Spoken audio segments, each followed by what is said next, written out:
내 아들 하나 낳기 위해서는 온갖 가지 환경을 다 조성한 다음에 그 아이가 탁 태어났을 때 가장 잘 살아갈 수 있도록 그게 부모의 심정인 것처럼 하나님이 우주상에 수억만 가지의 피조물을 다 지었지만 모든 피조물 가운데 우리 인간 사람을 가장 귀하게 지으셨어요. 가장 귀하게 지으셨어. 그래서 모든 피조물을 다 지은 다음에 사람을 맨 마지막에 지었잖아요. 맨 마지막에 지어가지고 그러고 나서는 어때요? 자, 하나님은 마지막 절 1장 마지막 절 31절 보니까 하나님이 지으신 모든 것을 보시니 보시기에 뭐였더라? 심히 좋았더라. 저녁에도 아침에는 이는 여섯째 날이라. very good 했다는 얘기죠. 그래서 다른 피조물들을 지으시고는 하나님 좋았다라 그랬는데 사람을 만드시고 나서는 심히 좋았다라고 얘기했죠. 이건 뭡니까? 마치 나무 자식 태어나면 축하해 축하해 이런 건데 내 새끼 태어나면 어때요? 어머나 감동이 다르죠. 감동이 달라. 물론 모든 피조물 하나님 다 지으셨지만 그 가운데 사람만큼은 아주 어떻게 지었다고요? 독특하고 귀하게 지었다. 그렇게 귀하게 지음받은 우리 피조물인 사람, 그 사람에 대해서 오늘 잠깐 한번 묵상을 하고요. 자, 한번 같이 읽어봅시다. 이 세상에는 수많은 피조물들이 존재합니다. 이들은 하나님께서 그 피조물의 형상으로 수많은 피조물들을 그 종류대로 지으셨어요. 그런데 사람만큼은 독특한 존재로 지으셨습니다. 그것은 영혼과 육체를 가진 영적 존재로 지으신 것이죠. 또한 사람은 하나님의 모양과 형상을 따라 지음받은 가장 독특하고 귀한 피조물입니다. 아멘. 제가 자주 말씀드리는 것처럼 개는 개 형상으로 만들었다고 그랬어요. 고양이는 고양이 형상으로 만들었어요. 소는 소의 형상으로 만들었어. 그것을 오늘 25절, 24절, 25절 우리 다시 한번 두 절만 같이 읽어볼까요? 하나님이 이르시되 땅은 생물을 그 종류대로 내되 가축과 기는 것과 땅의 짐승을 그 종류대로 내라 하시니 그대로 되니라. 하나님이 땅의 짐승을 그 종류대로 가축을 그 종류대로 땅에는 모든 것을 그 종류대로 만드시니 하나님 보시기에 좋았더라 라고 말씀하시죠. 이처럼 이 지구상에 존재하는 모든 피조물 가운데 지구 움직이는 짐승들을 지었잖아요. 땅에 계는 짐승들, 땅에서 살아 움직이는 모든 짐승들을 지으셨을 때 어떻게 지었나? 그 종류대로 지었다. 그럼 하늘의 새와 바다의 물고기는 어때요? 역시 마찬가지죠. 21절 말씀 보니까 21절에도 하나님이 큰 바다와 짐승들과 물에서 번성하며 움직이는 모든 생물들을 그 종류대로 할렐루야. 그 종류대로 지으셨다라고 말씀합니다. 종류대로 지었다는 얘기죠. 근데 사람만큼은 어때요? 그 종류대로 사람도 흑인이고 백인이고 별별 인종이 다 있잖아요. 그 종류대로 지었다고 말씀하지 아니하시고 사람은 하나님의 형상대로 지었다. 할렐루야.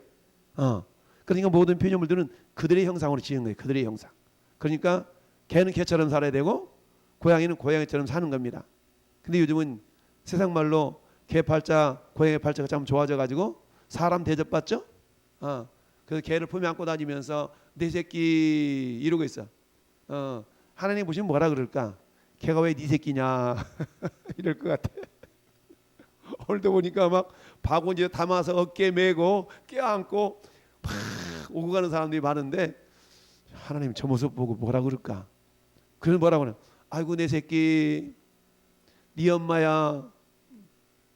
이런 모습이 반려동물 기르는 우리나라 국민이 1,500만 명이라 그러는데 인구의 3분의 1이 반려견을 기르는 사람인데 목사가 이렇게 말하면 그 사람도 기분 나쁠 텐데 성경적으로 보면 그거는 아무튼 하나님 보실 때 그렇게 썩 아름다운 모습은 아닌 것 같아요. 동물을 아끼고 사랑해 주는 건 좋은데 이게 과하면 문제가 되잖아요. 어찌하든 그들의 형상대로. 그러니까 그들은 개는 개처럼 살아야 되고 고양이는 고양이처럼 사는 거예요. 근데 사람은 사람처럼 살면 안 된다고 그랬어요. 사람처럼만 살면 뭐가 돼요? 사람처럼만 살면 짐승이야. 그래서 우리가 그러잖아. 아이고 짐승 이러잖아. 아이고 짐승. 사람처럼만 살면 짐승이 돼. 그러니까 우리는 사람처럼만 살면 안 되고 어떻게 살아야 된다고요? 하나님처럼 사는 거죠. 왜? 우리를 하나님의 형상으로 만들었으니까. 우리를 하나님의 형상으로 만들었기 때문에 우리는 하나님처럼 살아야 돼요. 근데 우리가 하나님처럼 살기가 쉽지가 않죠. 왜? 그놈의 죄 때문에. 자, 전국 내비게이션한 저 도표에 사람의 창조에 대한 부분, 요 부분이죠. 요 부분. 하나님은 크게 두 세계를 지으셨다. 첫째 세계는 영적인 세계. 영적인 세계는 보이지 않는 세계죠. 둘째, 보이는 세계, 물질 세계. 보이는 세계와 보이지 않는 세계를 만드셨다. 그런데 보이지 않는 영적인 세계를 먼저 만드셨어요. 그리고 먼저 지으시고 이곳에 천사를 만드셨다. 그런데 천사는 어때요? 각 수만큼 무수하게 수대로 만들었고 사람은 생육하고 번성하도록 만들었지, 천사는 생육하고 번성하라 그러지 않으셨어요? 원래부터 수를 딱 정해서 만드셨어요. 근데 그 수가 천천유만만이라 엄청나게 많이 지으셨죠. 자, 어쨌든 이렇게 지었는데, 자, 이곳에서 영적인 세계에서 천사 가운데 귀하게 지음받았던 루시엘이라는 천사가 나도 하나님처럼 되고 싶다라고 해가지고 결국 내어 쫓긴 곳이 이 땅으로 내어 쫓겼다. 물질계로 내어 쫓겼다고 말하죠. 어쨌든 영적인 세계에 하나님이 계시고 천사가 있고 사단이 있다. 그리고 이 물질 세계에 뭐가 있습니까? 흙이 있죠. 흙의 에너지를 먹고 사는 식물이 있죠. 식물의 에너지를 먹고 사는 동물이 있어요. 자, 그래서 흙의 에너지를 먹고 식물이 살고, 식물의 에너지를 먹고 동물이 살고. 그럼 식물과 동물과 흙의 에너지를 누가 먹고 살아요? 사람이 먹고 살죠. 사람이. 자, 그러면 이 사람은 이 물질 세계의 가장 바닥에 있는 흙을 취하여서 육체를 만들었고, 이 영적인 세계에 가장 높이 계신 하나님의 숨결로 영혼을 만들었어요. 그러니까 우리 사람이라는 존재는 영혼이 떠나가면 아무것도 아닌 거죠. 영혼이 떠나가면 아무것도 아닌 흙의 흙. 근데 우리 영혼이 살아 있어야만이 존귀한 존재인데, 영혼이 죄 때문에 죽어버리면 결국 아무것도 아닌 존재가 된다는 얘기죠. 그래서 영혼과 육체로 이루어진 아주 존귀한, 그래서 영혼과 육체로 이루어졌기 때문에 사람을 하나님의 형상이다라고 말씀을 합니다. 자, 우리 학교에서 배울 때에 진화론이라는 걸 배웁니다. 근데 론이랑 이론. 론이라는 것은 진리가 아니죠. 새로운 이론이 등장을 하면 옛날 이론은 폐기가 되어져요. 옛날 이론은 폐기가 돼. 그러니까 이 진화론이라는 것은 진리가 아니에요. 근데 마치 우리는 학창 시절에 진리인 것처럼 배우죠. 그리고 진리는 가르치지 않아요. 진리는 예수 그리스도가 진리인데, 예수 그리스도 통해서 온 우주가 창조되었다는 창조론을 우리는 안 가르쳐요. 근데 미국은 진화론도 가르치고 창조론도 가르쳐서 학생들로 하여금 스스로가 판단하고 비판하고 분별해서 자기가 이렇게 옳은 것을 취하도록 그렇게 가르치는데, 우리는 어때요? 학교에서 창조론을 가르치지 않고 진화론만 가르치죠. 그래서 대초에 아메바가 생겼는데 아메바가 물질이 진화를 거듭해서 이게 파충류가 되고, 파충류가 또 육지동물이 되고 막 이렇게 막 가르치잖아요. 그러면서 우리 조상이 뭘로 가르쳐요? 원숭이다 이렇게 가르쳐요. 그런데 이거는 굉장히 허구적인 거죠. 허구적인 거예요. 여러분 마당에 사람이 원숭이로부터 돼서 진화가 되었다면 지금도 반절은 원숭이고 반절은 사람인 그런 어떤 존재가 있어야 돼. 근데 전혀 그런 모습이 안 보이잖아요. 또한 사람이 원숭이로부터 진화되었다면 원숭이하고 사람이 DNA가 같아야 돼. 그러면 DNA가 같으면 어떤 현상이 나타나야 되냐면, 원숭이 피를 뽑아가지고 사람에게 수혈을 하면은 사람이 그 피를 받아서 살아야 돼. 근데 원숭이 피를 받아서 사람에게 수혈하면 그 사람은 살까요? 죽을까요? 안 해봤어요. 한번 원숭이 피 빼서 한번 줘볼까요? 여러분한테? 죽어. 이런 이게 단순한 이런 걸 통해서 원숭이와 인간하고 관계가 없다는 것을 우리는 증명할 수 있는데, 근데 전혀 그런 부분을 우리 학교에서 학창시절에 가르치지 않죠. 그러면서 뭐 빅뱅 이론이니 뭐 이런 걸 가르치다 보니까 전혀 우리가 창조론적 사고를 가지고 있어야 되는데 그렇지 않게 되죠. 그래서 결국 진화론이라는 굉장히 허구다라는 것을 일단 우리가 알아야 됩니다. 그래서 학교에서 가르치는 것은 그러려니 하고 받아들이긴 하지만 그것을 진리로 받아들이면 안 돼요. 이론이라는 것은 어떻다고요? 이론은 새로운 이론이 나오면 그 옛날 이론은 딱 사라지게 돼 있어요. 그게 진리가 아니라는 뜻이죠. 그래서 창조론과 진화론이 있는데 우리 항상 분별할 수 있는 그런 자세가 있어야 된다. 아까 말씀드린 것처럼 종류대로 지었다고. 종류대로 지어서 뭐가 진화되어서 그런 다른 종류로 이렇게 된 게 아니고 그 종 하나하나를 그대로 지었다는 얘기죠. 그래서 가장 우리 그 생물의 계통이라는 거 있잖아요. 생물의 계통.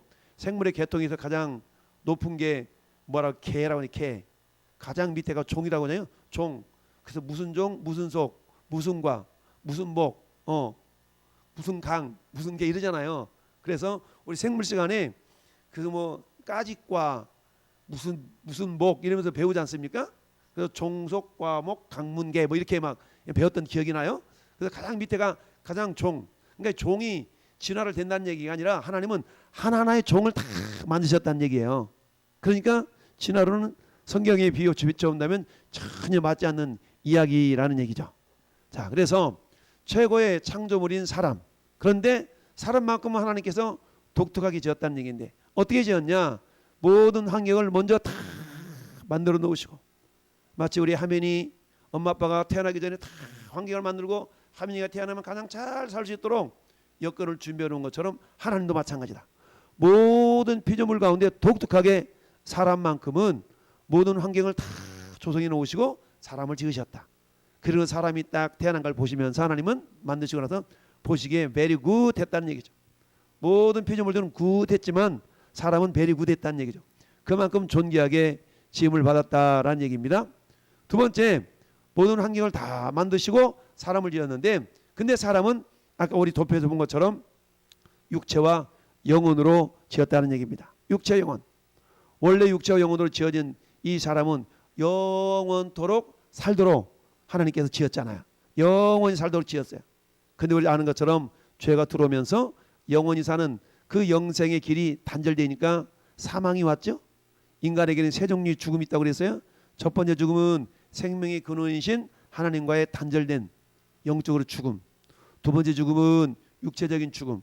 육체적인 죽음은 우리가 영혼과 육체로 지어졌는데 육체와 영혼이 분리되는 것이 육체적인 죽음이에요. 그래서 어때요? 육체는 흙으로 돌아가지만 우리 영혼은 하나님께로 돌아가야 돼요. 근데 하나님께 돌아가지 못하고 지옥으로 가는 인생이 있다라는 얘기죠. 자, 그 다음에 세 번째는 하나님의 형상으로 사람을 지었다. 모든 피조물들은 그들의 형상으로 지었지만 사람만큼은 영혼과 육체를 가지고 하나님의 형상으로 지었다라는 얘기죠. 그래서 27절 창세기 1장 27절 시작. 하나님이 자기 형상 곧 하나님의 형상대로 사람을 창조하시되 남자와 여자를 창조하셨다. 그러니까 하나님의 형상으로 만들었다는 얘기입니다. 그 어떤 피조물도 하나님의 형상으로 안 만들었어요.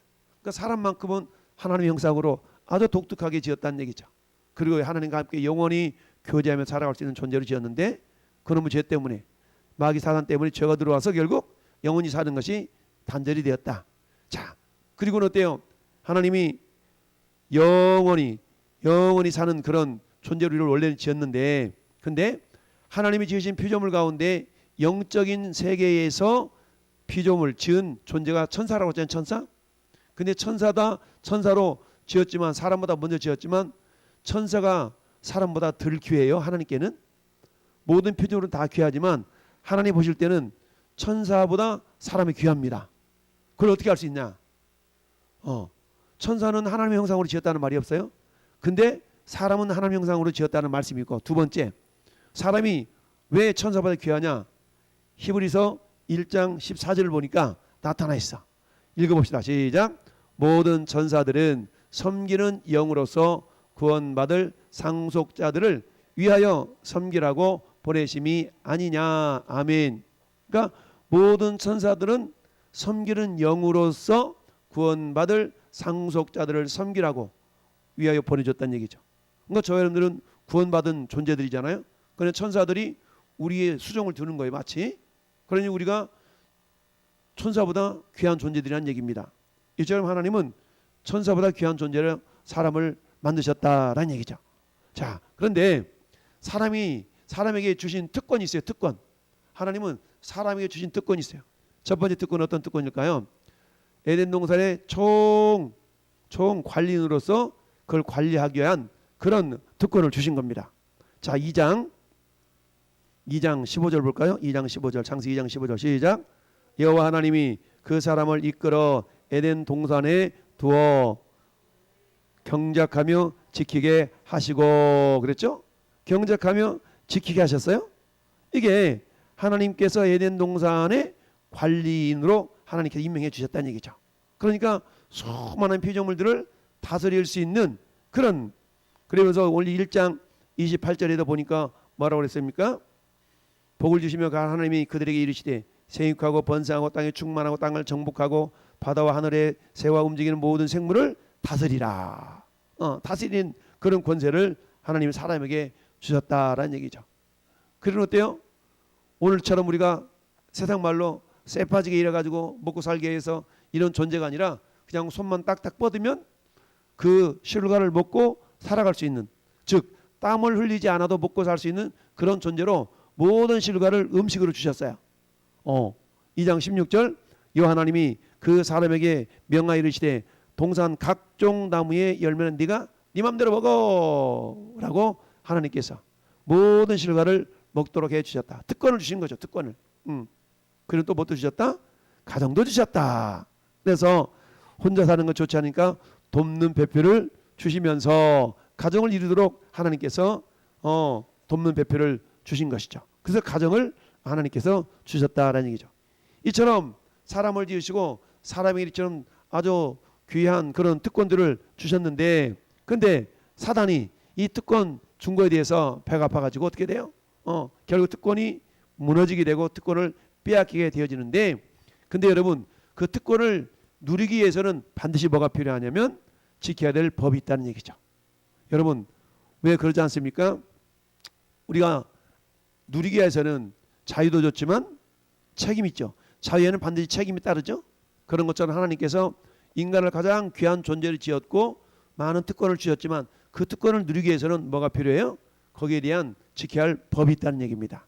그 법을 하나님이 명령으로 주셨는데 잘 아는 것처럼 선악을 알게 하는 나무의 열매를 먹지 말라라는 그런 명령을 주신 거죠. 쉽게 말하면 선악과라고 표현하지만 어찌하든 선악과를 따먹지 말아라. 그걸 먹는 날에는 어떻다? 반드시 죽으리라 라고 말씀하셨어요. 선악을 알게 하는 나무의 열매를 먹지 말라. 그러니까 왜 선악과를 만들었을까? 많은 사람들이 그렇게 얘기합니다. 막 신앙생활을 시작했을 때는 막 의심들이 많잖아요. 아니 하나님 선악과를 만들었으니까 따먹었지. 따먹을지 몰랐나? 막 이러면서 막 따지잖아요. 근데 우리는 어때요? 자유의지라는 용어를 들어서 알고 있어요. 사람에게 선악을 알게 하는 나무의 열매를 따먹지 말라고 한 이유는 하나님이 경험이 있어. 어떤 경험이 있어요? 이미 하늘에서 루시엘이 하나님을 대적해서 하나님으로 말하면 좀 아픈 경험이 있다고. 그래서 하늘에서 천사를 귀하게 지었지만 천사장 가운데 루시엘이라는 존재가 하나님을 거역한 경험이 있거든. 그러니까 하나님이 그 거역한 경험을 가지고 있기 때문에 이 땅에서 가장 귀한 존재로 사람을 만드셨음에도 불구하고 이미 아픈 경험이 있기 때문에 그런 경험을 다시 하고 싶지 않으셔서 뭐 한 거예요? 아담과 하와에게 법을 주신 겁니다. 그래서 선악을 알게 하는 나무의 열매를 먹지 말라라는 것은 최소한의 하나님 창조주와 피조물인 인간관계 속에서 질서를 세우는 하나의 기준이 된 거야. 그러니까 법이라는 것은 일종의 질서잖아요. 그러니까 질서가 깨어져 버리면 안 되는데 그 질서를 세우도록 하나님께서 창세기 2장 17절을 주신 겁니다. 그런 어때요? 엄청난 특권도 주시잖아요. 그걸 축복을 또 명령으로 주셨잖아요.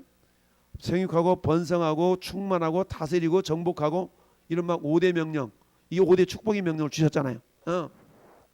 근데 어때요? 그 법을 지켰어요? 못 지켰어요? 우리 잘 아는 것처럼 지키지를 못했죠. 그 지키지 못한 이유가 왜 그래요? 사단 때문에 그런 거 아니겠어요? 사단 때문에 하늘나라에서 이미 하나님으로부터 버림을 받았던 사단이 이 땅에서 결국 누구요? 하나님의 사랑받는 아담과 하와를 유혹해서 결국 죄가 돌아올 수밖에 없도록 그렇게 역사한 것인데, 법을 지키지 못한 이유는 사단 때문에 그렇다라는 얘기죠.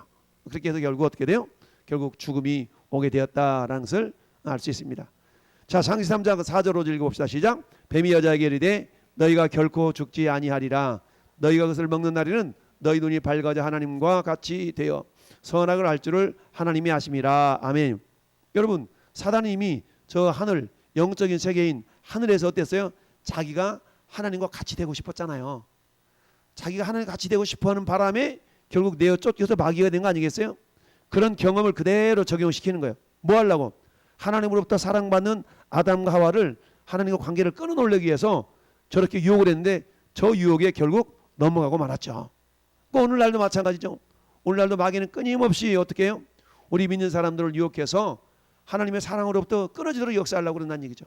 그러니까 여기에 소간 아버지 말해야 되는데 하고 내가 너무 안타까운 그런 모습을 목격했는데 젊은 청년들 5명이서 다 유니폼 패션 같은 복장으로 해서 다 평택역에서 포교하고 있더라고. 포교.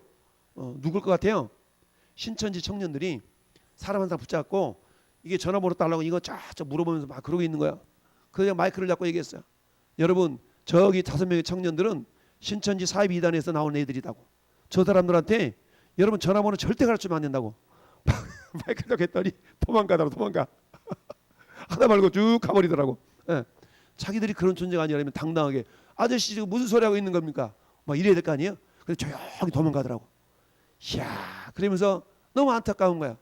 저들이 정말 이 젊은 이 혈기에 정말 하나님께 영광을 돌리며 이런 어떤 삶을 살아도 참 복이 될 텐데 이단 사이비 이단에 빠져가지고 그 젊은 청춘을 저렇게 버리고 있다는 걸 생각하니까 너무 안타까운 거야. 어제도 우리 집 저희들은 이제 저녁 10시에서 10시 30분 되면 가정 예배를 드리는데 가정 예배 드리면서 우리 애들이 멀리 나가 있잖아요. 그러니까 우리 줌으로 다 불러드려. 들어와 해가지고 이제 다 들어가서 예배를 드리는데 그런 얘기를 했어요. 야, 우리가 참 하나님 감사할 게 많다. 근데 우리가 첫째 이단 사이비 종파에 빠지지 않고 정상적인 신앙생활 할 수 있는 거 얼마나 감사하냐. 이런 얘기를 했어요. 그렇지 않습니까? 많은 이단들이 있고 사이비들이 많은데 그들은 자기들이 진짜인 줄 알잖아요. 가짜가 진짜인 것으로 속고 살잖아요. 그런데 우리는 어때요? 진짜를 진짜로 믿고 사니까 얼마나 감사해요. 이단 사이비에 빠지지 않고 진짜를 믿고 사니까 얼마나 감사해요. 어제 우리 그런 얘기를 우리 애들하고 이렇게 나누면서 야, 얼마나 감사하냐. 우리 진짜를 섬길 수 있으니까 얼마나 감사하냐. 근데 이 평택에 이단 사이비들 얼마나 많냐. 저들은 가짜가 진짜인 것처럼 그렇게 열정을 내면서 살아가는데 안타깝지 않냐? 우리 그런데 진짜를 믿으면서도 우리가 허리멍텅하게 믿어서는 되겠냐? 좀 열정을 가지고 이렇게 우리 신앙생활 해보자. 이런 식으로 어제 우리 관장님한테 그런 얘기를 했었는데 그렇잖아요. 사단에 의해서 속임받아가지고 여러분 진리에서 떠난 그 사람들 얼마나 많습니까? 사단이 범죄했어요. 여자를 유혹하여 죄를 짓게 했어요. 거짓으로 유혹해서 죄를 짓게 합니다. 예수님도 미혹하지 말라고 미혹받지 않도록 주의하라고 경고하셨어요. 미혹하는 영이 지금도 세상에 많다. 여러분 제가 마이크 잡고 많이 인용하는 성경 구절이 디모데전서 4장 1절이에요. 이걸 한번 찾아보세요. 디모데전서 4장 1절 펴보세요. 물론 여기다 넣어놨긴 했는데 성경 한번 찾아보자고. 디모데전서 4장 1절.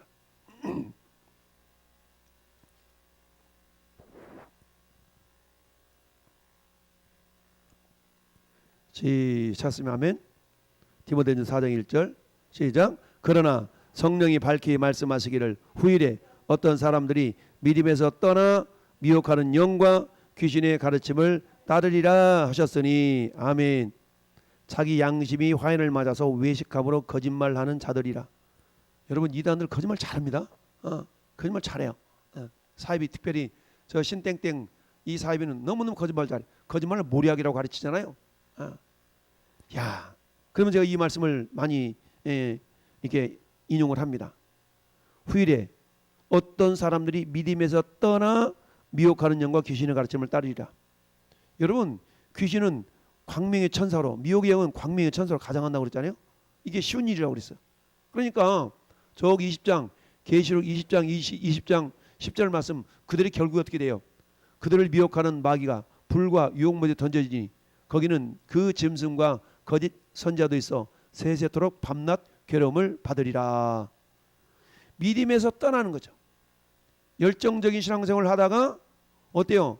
그들이 사단의 속임을 받아서 어때? 미혹하는 영과 귀신의 가르침을 받게 돼요. 믿음을 떠나버리니까 어때요? 결국 구원이 없는 거죠. 믿음을 떠났으니까. 그래서 믿음을 떠나 미혹하는 영과 귀신의 가르침을 따르리라. 결국 이단에 빠지고 사입에 빠지는 것은 사람의 힘이 아니에요. 결국 뭐예요? 결국 미혹하는 영과 귀신의 가르침 때문에 속아 넘어가는 거죠.